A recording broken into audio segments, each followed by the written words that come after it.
When we speak of prophecy regarding the second coming of Jesus Christ, few things are more central than the Abrahamic covenant made by Jehovah in the Old Testament.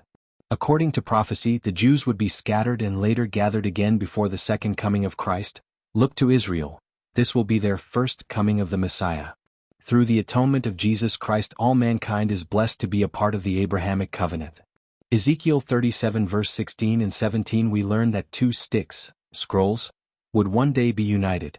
A one representing Jacob's son Judah, known to be the Bible, and the other representing the record of Ephraim, Jacob's grandson through Joseph, and the records kept as the Book of Mormon.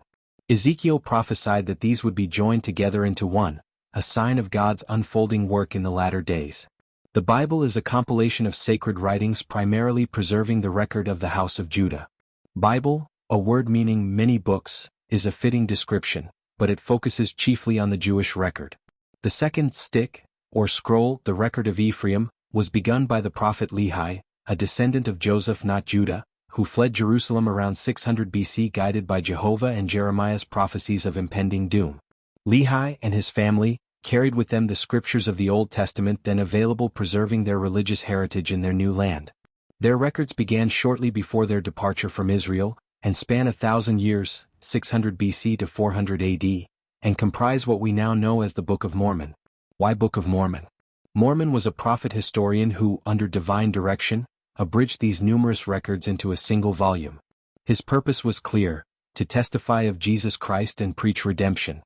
Rather than recording a mere history, he focused on those events and teachings that illuminated the ministry both among the Jews and among the other sheep, who Christ spoke of in John 10 verse 16, where Christ taught, "And other sheep I have, which are not of this fold.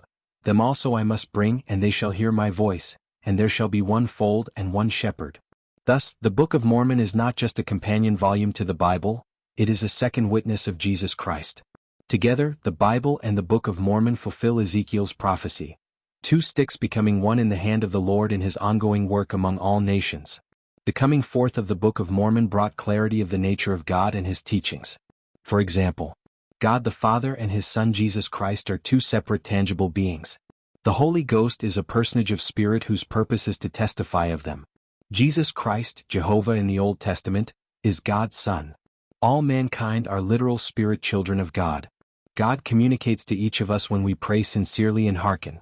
These restored truths resonate within us by our divine heritage. We testify that, unlike many at the time of Christ's first coming who missed the signs of his arrival, like the star that appeared in the heavens as a witness to the birth of Christ, today the Church of Jesus Christ provides many stars as a witness. Please continue to 31.8. Does the restoration align with Jewish holy days?